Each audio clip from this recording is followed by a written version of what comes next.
সবচাইতে বেশি জান্নাতে প্রবেশ করাবে যে আমল, বিষ্ণু বললেন, এক হচ্ছে আল্লাহর ভয়, আরেক হচ্ছে সর্বোত্তম আচরণ। প্রিয় ভাইরা, ইসলামের মেজাজটাকে চিনে নেন, ইসলামের এসেন্সটাকে বুঝে নেন।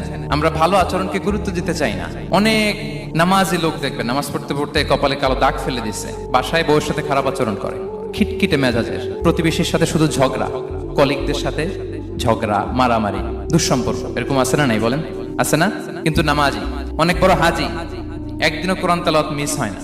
তো এত আবাদত করেও সে ইসলামের আসল এসেন্সটাকে ধরতে পারেনি। বিষ্ণু বললেন, সবচেয়ে বেশি জান্নাতে প্রবেশ করাবে যে দুটি আমল, একটি হচ্ছে তাকওয়াল্লাহ, আল্লাহর ভয়, আরেকটি হচ্ছে উত্তম আচরণ, সর্বোত্তম আচরণ। তো আমরা যেন উত্তম আচরণের অধিকারী হই, আমার স্ত্রীর সাথে যেন ভালো আচরণ করি, প্রতিবেশীর সাথে যেন ভালো আচরণ করি, ছেলে মেয়েদের সাথে যেন আমাদের অ্যাটিটিউডটা ভালো থাকে, আচরণটা ভালো থাকে, কলিগের সাথে যেন ভালো থাকে। বিশ্বনবীর আচরণ যেমন ছিল তেমন আচরণ যেন আমরা গড়ে তুলতে পারি। আওয়াজ করে পড়ুন আমিন। সুনানে আবু দাউদের